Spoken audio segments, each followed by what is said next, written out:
IPS अफसर बनना हर भारतीय युवा का सपना होता है। इसके लिए देश के कोने कोने से लाखों युवा सालों की मेहनत के बाद इस परीक्षा में बैठते हैं।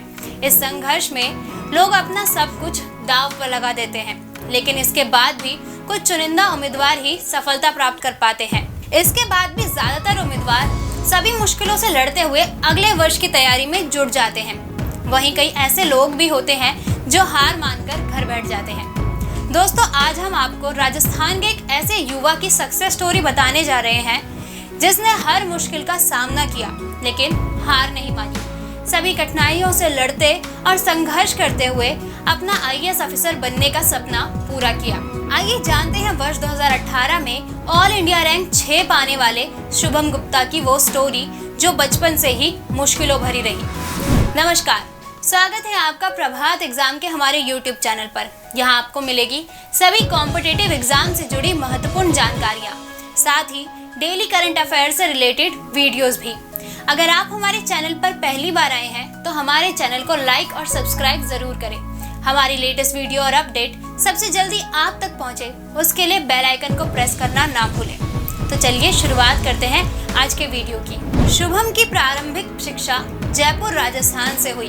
उनके पिता काम के सिलसिले में महाराष्ट्र चले गए।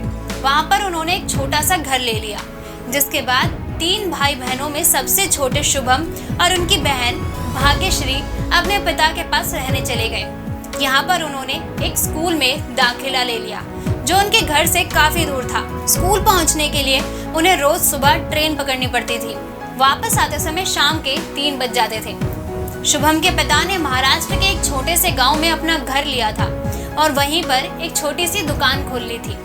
आर्थिक तंगी के दिन थे और शुभम को लगा कि बड़ा भाई कृष्णा आईआईटी की तैयारी के लिए घर से दूर है, तो यहाँ उसकी जिम्मेदारी बनती है कि वे पिताजी की मदद करे। इसलिए स्कूल से आने के बाद शुभम 4 बजे तक दुकान पहुँच जाते थे और रात तक वहीं रहते थे। यहीं पर काम के साथ ही बचे हुए समय में पढ़ाई करते थे। इस समय शुभम 8वीं कक्षा में थे।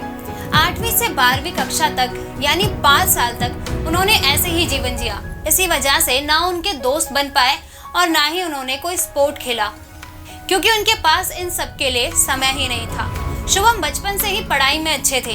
काम के साथ पढ़ाई करने के बाद भी शुभम ने 10वीं में शानदार अंकों के साथ पास किया, जिसके बाद लोगों ने सलाह दी कि साइंस चुनो, पर उन्हें कॉमर्स पसंद था।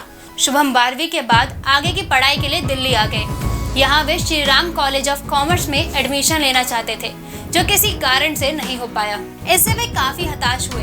तब उनके बड़े भाई ने उन्हें समझाया कि जहाँ एडमिशन मिला है वहीं अच्छा करो। जिसके बाद शुभम ने दिल्ली के ही एक कॉलेज से बीकॉम और एमकॉम किया। जब शुभम दिल्ली में पढ़ाई कर रहे थे तो उनके मन में दूर तक यूपीएससी परीक्षा में बैठने की बात नहीं थी। वहीं इसी दौरान उनके पिता कई तरह की आर्थिक परेशानियों से घिर गए थे। शुभम जब छुट्टियों में अपने पिता के पास गए तो उनके पिता ने अपनी परेशानी बताते हुए शुभम से कहा, बेटा काश तू बड़ा अफसर बन जाता तो इस तरह की परेशानियां नहीं आती। पिता की यह बात शुभम के दिल पर बैठ गई और उसी दिन शुभम ने अपने पिता के इस सपने को अपना सपना बना लिया। दिल्ली पहुंचने के बाद वे यूपीएससी परीक्षा की तैयारी में जुट गए। शुभम 1 साल की तैयारी के बाद पहली बार यूपीएससी 2015 की परीक्षा में बैठे, लेकिन वह अपने पहले प्रयास में प्री परीक्षा भी पास नहीं कर पाए। जिसके बाद शुभम ने 1 साल तक दिन रात परीक्षा की तैयारी की और 2016 की परीक्षा में फिर बैठे। इस बार शुभम का सिलेक्शन हो गया, पर उन्हें 366वां रैंक मिला, लेकिन इस रैंक के अनुसार मिलने वाले पद से वे खुश नहीं थे। शुभम को इंडियन ऑडिट और अकाउंट सर्विस में चुना गया था, इसलिए शुभम ने फिर से तैयारी शुरू की। लेकिन साल 2017 के अपने तीसरे प्रयास में शुभम को कोई सफलता नहीं मिली। हालांकि इसके बाद भी शुभम ने अपना हौसला नहीं खोया और तैयारी में जुटे रहे। जिसके बाद शुभम ने अपने चौथे प्रयास के लिए वर्ष 2018 की यूपीएससी परीक्षा में बैठने का फैसला किया।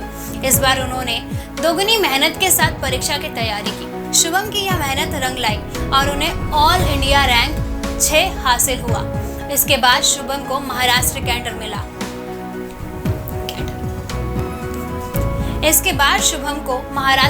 मिला।